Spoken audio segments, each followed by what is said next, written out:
नमस्कार मित्रांनो, सावळ्याची जणू सावली मालिकेच्या आजच्या जबरदस्त भागामध्ये आपण पाहत आहोत की आता इथे हा सारंग तिलोत्तमाशी बोलत असतो आणि म्हणत असतो, काय चाललंय, प्लीज हे बघ, असं काहीही बोलू नकोस. का ह्या सगळ्या गोष्टी करतेस? कारण तुला एक गोष्ट सांगू का आई, ह्या सगळ्या गोष्टीमध्ये इथे सावलीची मात्र काहीही चूक नाही. तुझ्या हे सगळं लक्षात येतंय का? अगं फक्त तिने आपल्यासाठी एवढं सगळं काही केलं आहे ना, त्या सगळ्या गोष्टींची फक्त एक परतफेड म्हणूनच मी हे सगळं काही बोलत आहे, ह्या सगळ्या गोष्टी करण्याचा प्रयत्न करत आहे. याच्या पलीकडे असं काहीही नाही, असं सुद्धा आता इकडे तो बोलत असतो. तेव्हा अमृता म्हणत असते, हो हो आई, प्लीज तुम्ही एकदा सगळं थोडं तरी समजून घ्या ना. तेव्हा मात्र इथे हे सगळं काही बोलत असताना तिलोत्तमाला भयंकर राग आलेला असतो. दुसरीकडे अबीर आणि ओवी हे दोघेही जण आता इकडे त्या अडगळीच्या खोलीमध्ये जातात आणि जेव्हा अडगळीच्या खोलीमध्ये जातात त्यावेळेला मात्र तिथे त्या संदुकामध्ये ते फोटो वगैरे हे सगळं काही शोधण्याचा ते प्रयत्न करत असतात. आणि त्यानंतर शोधत असताना इथे आता त्यांच्यासमोर खूप मोठी एक धक्कादायक गोष्ट येते. आणि ती धक्कादायक गोष्ट म्हणजे की आता त्या फोटोमध्ये त्या पेटीमध्ये त्या संदुकामध्ये एक आता फोटो असतो, तो म्हणजे तुटलेला. इकडे सावली, अबीर आणि ओवी ह्या दोघांनाही आवाज देत असते, शोधण्याचा पूर्ण प्रयत्न करत असते. पण त्यांना मात्र इथे हे दोघेही जण सापडत नसतात, कारण हे दोघेही जण आता ऑलरेडीच अडगळीच्या खोलीमध्ये पोहोचलेले असतात. मग जेव्हा ते दोघेही जण अडगळीच्या खोलीमध्ये असतात त्यावेळेला मात्र इथे आता ते एक गोष्ट शोधतात आणि त्यांच्या हातामध्ये तो फाटलेला फोटो हातामध्ये लागतो. मग आता फाटलेला फोटो हातामध्ये लागल्यानंतर इकडे आता ते दोघेही जण तो फोटो हातात घेतात. जेव्हा तो फोटो हातामध्ये घेतात त्यावेळेला मात्र इथे आता सारंग आणि सोबतच इथे सावलीचा दोघांचाही तुकडा झालेला तो फोटो असतो. जेव्हा सारंग आणि सावली ह्या दोघांचाही तुकडा झालेला फोटो हातामध्ये असतो त्यावेळेला मात्र इथे आता ते दोघेही जण विचार करत असतात की हा फोटो जो आहे तो फोटो असा दोघांचा एकत्र कसा, म्हणजे ह्या दोघांचं जे काही नातं आहे ते नातं मात्र फारच जुनं आहे असं सुद्धा मला वाटत आहे, असं सुद्धा आता इकडे ते बोलू लागलेले असतात. मग आता हे सगळं काही झाल्यानंतर इथे दुसऱ्या बाजूला सावली आता इकडे सगळीकडे शोधण्याचा प्रयत्न करत असते. पण इथे मात्र ते दोघेही जण सापडत नसतात. इथे ती विचार करत असते की हे दोघे जण कुठे आहेत आणि त्याचबरोबर अबीर ओवी सापडत नाहीत आणि ते दोघे जण कुठे गेले असतील असा इथे ते दोघे जण विचार करत असतात. मग मोनिका म्हणत असते, त्यांच्याच खोलीमध्ये आहेत, तुम्ही एकदा नीट बघा, तुम्ही बघितलं नाही का तिथे? आणि तेव्हा सावली म्हणत असते, नाही, तिथे सुद्धा ते नाही आहेत, पूर्ण घर शोधून झालेलं आहे, असं इकडे ते बोलत असतात. मग आता हे सगळं काही बोलल्यानंतर इथे मात्र आता ते दोघेही जण समोर येतात. मग जेव्हा ते दोघेही जण समोर येतात त्यावेळेला मात्र इथे सावली ओरडत असते त्यांच्यावरती आणि म्हणत असते, तुम्ही दोघेही जण कुठे गेला होतात आणि त्याचबरोबर तुमच्या दोघांची हिंमत कशी झाली इथे दूर जाण्याची? तेव्हा अबीर आणि ओवी हे दोघेही जण घाबरतच म्हणत असतात की आम्ही दोघेही जण ना इथे लपाछिपी खेळत होतो. मग आता इकडे ताबडतोब तुझी बॅग घेऊन ये, आपल्याला ताबडतोब जायचं आहे, असं म्हणून सावली मात्र इकडे आता लगेचच त्याला तिथून पाठवण्याचं काम करते. दुसरीकडे आता आपण पाहतो हा जो काही राजकुमार आहे तो राजकुमार इथे भैरवी वझेला भेटायला गेलेला असतो आणि त्याच्यासोबत शुभ्रा सुद्धा असते. आता इकडे शुभ्राची आहे ती मॅक बरोबर इथे खेळ खेळत असते आणि खेळ खेळत असताना हा खेळ असतो टाळ्यांचा. मग शुभ्रा म्हणत असते, जा बाबा, तुला तर खेळताच येत नाहीये, असं कोणी खेळतं का, तुला काहीच जमत नाही, असं इकडे ती बोलत असते. मग आता हे सगळं काही बोलल्यानंतर आपण पाहतो इकडे मात्र ही जी काही भैरवी आहे ती भैरवी म्हणत असते, मॅक तुला काहीच जमत नाही ना, आपल्या गार्डनमध्ये ना मस्त सुंदर असे 2 रॅबिट्स आणलेले आहेत, आहेत. तू एक काम कर, ते रॅबिट्सना आपल्या ह्या शुभ्राला तू दाखव, म्हणजे तिला ना खूपच जास्त आनंद होईल, असं ती बोलत असते. मग तेव्हा शुभ्रा म्हणत असते, अरे वा वा, मला तर रॅबिट्स फारच आवडतात, मी नक्की ते रॅबिट्स बघेल, असं म्हणून आता ती लगेचच त्याच्याबरोबर जात असते.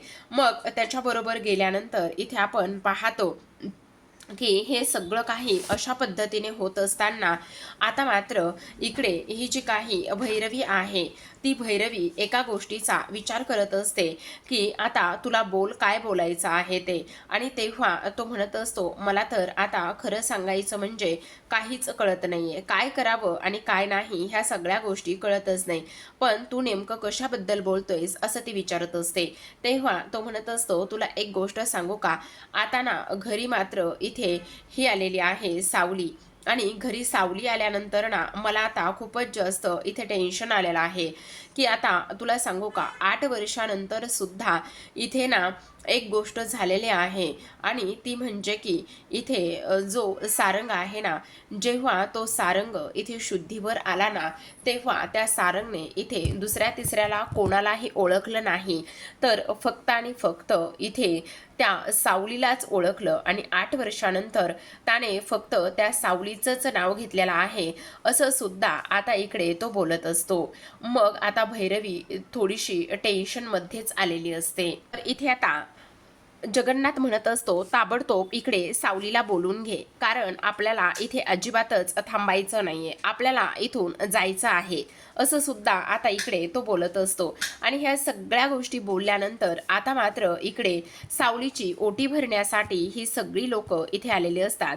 आणि जेव्हा सावलीची ओटी भरण्यासाठी ही लोक येतात, त्यावेळेला मात्र आता इकडे तिघी जणी सावलीची ओटी भरायला लागलेले असतात. जेव्हा सावलीची तिघी जणी ओटी भरायला लागलेले असतात, त्यावेळेला मात्र इथे आता ही जी काही सावली आहे, सावली तिथे पाटावरती बसलेली असते, आणि अमृता त्याचबरोबर मोनिका ह्या मुद्दामच इथे सुशीला सांगितल्यामुळे हात लावत असतात. मग इकडे दुसऱ्या बाजूला राजकुमार हा फार घाबरलेला असतो. राजकुमार भैरवीला म्हणत असतो, भैरवी, मला तर अजूनच टेन्शन आलेलं आहे. तेव्हा भैरवी म्हणत असते, तू काळजी करू नकोस, पण आत्ता तुला काय करायचं सुचतंय, तू नेमकं काय करणार आहेस, ही गोष्ट मला सांगणार आहेस का. त्यावेळेला मात्र तो म्हणत असतो, ते तर सगळं काही वेगळंच आहे, पण आणखी एक गोष्ट मी तुला सांगतो, आत्ता मला ना घरी जाणं फार जास्त गरजेचं आहे. घरी जाऊन मात्र मला ती सावली, सारंग हे सगळे काय करतायत, आणि मला तर असं वाटतंय की एवढं प्रेम कसं काय असू शकतं. 8 वर्षानंतर सुद्धा जेव्हा तो बेशुद्ध झालेला आहे, तेव्हा सुद्धा तो फक्त आणि फक्त इथे ह्या सावलीचंच नाव घेतोय, ही गोष्ट मात्र कशी काय होऊ शकते, तेच मला काही केल्या कळत नाही. नेमकं काय चाललेलं आहे आणि काय नाही, ह्या सुद्धा गोष्टी मला अजिबातच समजत नाही, असं सुद्धा आता इथे तो बोलत असतो. मग भैरवी वझे म्हणत असते, हे बघ राजकुमार, तुला सांगू का, तू आत्ता घरी जा. हो, कारण मला ना आत्ता घरी जावंच लागणार आहे, कारण तुला एक गोष्ट मी सांगतो, हे बघ, काही जरी झालं ना तरी सुद्धा आता मात्र इकडे ही जी काही माझी बिंडोक बायको आहे ना, ती बिंडोक बायको अमृता इथे त्या सावलीच्या खूप जास्त पुढे पुढे करते, आणि त्यामुळे मला तिथे जाऊन ह्या सगळ्या गोष्टी बघाव्याच लागणार आहेत, असं सुद्धा आता इकडे तो बोलत असतो.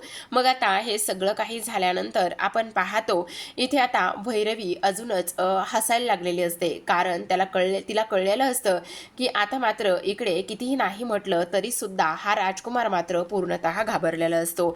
दुसरीकडे आपण पाहतो आता सावलीची ओटी भरून झालेली असते, आणि तेव्हा ती तिथून जायला लागलेली असते. जेव्हा ती तिथून जायला लागते त्यावेळेला मात्र आता इकडे सारंग म्हणत असतो, खरं तर मला तुम्हा सर्वांचे आभार मानायचे आहेत, त्याचबरोबर तुम्हाला मला सर्वांना स्वारीसुद्धा म्हणायचं आहे. सावली, आज तू माझ्यासाठी एवढ्या सगळ्या काही गोष्टी केलेल्या आहेस ना, त्यामुळे मला खूप जास्त आनंद झाला आहे, असं सुद्धा आता इकडे तो बोलत असतो. मग आता हे सगळं काही बोलल्यानंतर आपण पाहतो इकडे आता ही मोनिका अजूनच टेन्शनमध्ये आलेली असते, आणि मोनिका अजूनच टेन्शनमध्ये आल्यानंतर ती विचार करत असते, हे कसलं प्रेम आहे, आणि ह्या सगळ्या गोष्टी नेमक्या कशा आहेत, काय आहेत, हे तर मला कळतच नाही आहे. त्याचबरोबर हा जो काही सारंग आहे, तो सारंग मात्र अजूनही फक्त आणि फक्त इथे सावलीच करत आहे, ते मात्र मला काही केल्या कळत नाही. मग आता जगन्नाथ म्हणत असतात, बरं मी काय म्हणतो साऊ बाळा, वेळ अजिबातच वाया घालवायला नको, आपण इथून निघून गेलं तरी सुद्धा चालेल, असं मला मला वाटतंय. त्यावेळेला मात्र इकडे आता तो म्हणत असतो, हो अगदीच बरोबर बोलतेस तू, कारण निघून गेल्यालाच बरं, कारण आपण इथे किती वेळ थांबणार आहोत, असं सुद्धा आता इकडे ती लोक बोलत असतात. मग आता हे सगळं काही बोलल्यानंतर इथे आपण पाहतो की दुसऱ्या बाजूला अबीर आणि ओवी हे दोघेही जण आता टेन्शनमध्ये आलेले असतात. आणि टेन्शनमध्ये आल्यानंतर आता इकडे ते एका गोष्टीचा विचार करत असतात की आता नेमकं काय करायचं आणि काय नाही, ह्या गोष्टी मात्र मला अजिबातच समजत नाही, असं सुद्धा आता इकडे ती लोक बोलत असतात. त्याचबरोबर प्रेक्षकांनो, एवढंच नाही तर आता अबीर म्हणत असतो, अगं ओवी, मला तर एक गोष्ट समजतच नाही, हा जो काही आता फोटो आहे ना, तो फोटो मी माझ्याकडे कोणता ठेवू आणि काय करू ना, हे मात्र मला अजिबातच समजत नाही, काय करावं त्या गोष्टी अजिबातच कळत नाही, तू सांग ना. त्यावेळेला आता इकडे ती त्याला म्हणत असते, मी तर बाबा सावली टीचरांचाच फोटो माझ्याकडे ठेवणार आहे. तेव्हा आता इकडे तो म्हणत असतो, ठीक आहे, तू जर इकडे तो फोटो ठेवणार असलीस ना, तर मी सुद्धा इथे माझ्या सुपर हिरोचा फोटो ठेवतो. पण मला असं वाटतंय की ह्या सगळ्या गोष्टीमध्ये ना आपल्यासोबत कोणीतरी हवं, कोणीतरी आपल्याला मदत करणारं हवं. मग तेवढ्यातच आता बबलू आलेला असतो. जेव्हा बबलू येतो, दरवाजा वाजवतो, तेव्हा मात्र इकडे आता तो म्हणत असतो, अरे काय चाललेलं काय आहे इकडे, तुम्हाला जेवायचं नाही का, चला पटकन, भुका लागलेल्या नाही आहेत का, असं म्हणून तो त्यांना बाहेर घेऊन जातो. आता मात्र अबीर आणि ओवीनी ह्या दोघांनी सुद्धा इथे वेगवेगळे फोटो घेतलेले असतात. दुसरीकडे प्रेक्षकांनो, आपण पाहतो इकडे आता जो काही इथे आपला व्यंकटेश आहे, तो व्यंकटेश मात्र इथे बोलत असतो आणि तो म्हणत असतो की मला एक गोष्ट इथे समजतच नाहीये की इकडे ती बाई म्हणजेच जी भैरवी आहे, ती अशा पद्धतीने कशी काय वागू शकते, मला ह्या गोष्टी समजतच नाही. तिच्या अशा वागण्यावरून मला असं वाटतंय की आपलं जे काही गुरुकुल आहे ना, ते गुरुकुल मात्र इतक्यात तरी सुरू होणार नाही, असंच मला वाटू लागलेलं आहे. तेव्हा मात्र सावली म्हणत असते, तुम्ही नका काळजी करू, तुम्हाला सांगू का, इथे जेव्हा मी त्या घरामध्ये गेले ना, तेव्हा मात्र इकडे मला असं वाटत होतं की ते जे काही सगळं आहे ना, ते सगळं अगदी जशाला तसंच आहे आणि त्याच्यामध्ये कोणताही आणि कसलाही बदल झालेला नाहीये, असं सुद्धा आता इकडे ती बोलत असते. आणि तेव्हा मात्र मला अजूनही ते घर अगदी पूर्वीसारखंच वाटत होतं, त्याच्यामध्ये कसलाही आणि कोणताही बदल झालेला मला अजिबातच वाटला नाही, असं सुद्धा आता इकडे ती सांगत असते. मग आता हे सर्व काही सांगितल्यानंतर हा व्यंकटेश म्हणत असतो, म्हणजे तुला अजूनही तिथलीच आठवण येते का सावली? तेव्हा सावली म्हणत असते, अगदीच तसं नाही व्यंकटेश, पण तरी सुद्धा तुम्हाला एक गोष्ट सांगू का, इथे जेव्हा जेव्हा मी इकडे ज्या ज्या गोष्टी करत होते ना सारंगसाठी, तेव्हा मला असं वाटत होतं की तिथल्या ज्या काही आठवणी आहेत, त्या सगळ्या आठवणी इथे जशाला तशाच सारंगनी माझ्या जशाला तशाच जपून ठेवलेल्या आहेत, असंच मला वाटत होतं, असं सुद्धा आता इकडे ती बोलत असते. मग आता हे सगळं बोलल्यानंतर व्यंकटेशला थोडंसं कसं तरी वाटतं आणि त्यानंतर तो तिथून निघून जातो. दुसरीकडे आता आपण पाहतो सुशिलाच जायची वेळ आलेली असते. सुशिला तिची बॅग भरून निघालेली असते. तेव्हा मात्र तिलोत्तमा तिथे समोर येते आणि तिलोत्तमा म्हणत असते, खरं सांगू का सुशिला, तुझी आम्हाला फार मदत झाली. तेव्हा तुला भविष्यामध्ये कोणत्याही गोष्टीची आणि कशाचीही गरज पडली, तुला जर काही हवं असलं तरी नक्कीच बेझिझकपणे तू आम्हाला इथे मागू शकतेस, मला मात्र कोणत्याही गोष्टीचा कसलाच प्रॉब्लेम नसणार आहे, असं सुद्धा आता इकडे ती बोलत असते. तेव्हा आता इकडे सुशिला म्हणत असते, अजिबातच ह्या सगळ्या गोष्टी अशा पद्धतीने नाही आहेत, कारण तुम्हाला एक गोष्ट सांगू का, इथे सारंग सरांनी माझ्यासाठी खूप काही गोष्टी इथे केलेल्या आहेत आणि तुम्हाला एक गोष्ट सांगते, आता मला त्या केलेल्या सगळ्या गोष्टींची फक्त आणि फक्त इथे परतफेड करायला मिळाली, ही गोष्ट मात्र माझ्यासाठी फार मोठी आणि महत्त्वाची आहे, असंच मला इथे वाटतं, असं सुद्धा आता इकडे ती बोलत असते. मग आता हे सगळेजण बोलत असताना आता लगेचच हा म्हणत असतो की खरं पाहायला गेलं ना, तर आता इकडे सुशिला म्हणते की तुम्ही नका काळजी करू, पण सारंग सर, तुम्हाला एक गोष्ट सांगू का, मी तुम्हा लोकांना फारशी काही जास्त ओळखत नाही, पण तुम्हाला एक गोष्ट सांगते, सावलीताईचं नातं आणि तुमचं हे जे काही नातं आहे ना, ते मला असं वाटतंय की तुम्ही काही जरी झालं ना तरी सुद्धा एकदा तरी सॉल्व करावं आणि ह्या सगळ्या गोष्टींचा एकदा विचार करावा. मग आता तिलोत्तमा इथे तिच्यावर चिडते आणि म्हणत असते, एक मिनटं, तुला एकतर आमच्या घराशी काही संबंध नाहीये, ना सारंगशी संबंध आहे, ना तू इथे सावलीला ओळखत आहेस. त्यामुळे ह्या सगळ्या गोष्टींच्या मध्ये तू अजिबातच पडू नको. समजलं तुला? तुला जेवढं माहिती आणि जेवढ्या गोष्टी तुला कामास काम आहेत ना, तेवढ्याच गोष्टीशी तू बोल. बाकी कोणत्याही गोष्टीमध्ये तुला पडण्याची वगैरे काहीच गरज नाहीये. कळलं? बोट धरायला दिलं तर तू मात्र इथे हात अजिबातच धरू नकोस, असं सुद्धा आता इकडे ती बोलत असते. मग आता हे सगळं काही बोलल्यानंतर आता लगेचच इकडे ह्या सारंगला खूपच जास्त टेन्शन आलेलं असतं आणि तो विचार करत असतो की नेमकं काय आहे हे सगळं आणि ह्या सगळ्या गोष्टी कशा पद्धतीने होत आहेत हे सगळं जरा काही केल्यास समजतंय का, असं सुद्धा आता इकडे ते बोलत असतात.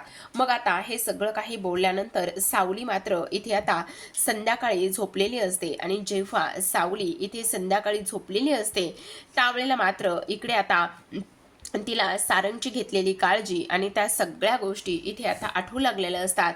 आणि ह्या सगळ्या गोष्टी आठवत असताना आता मात्र इकडे ती एका गोष्टीचा विचार करत असते की हे सगळं काय झालेलं आहे आणि त्याचबरोबर हे सगळं अशा पद्धतीने व्हायला नको होतं.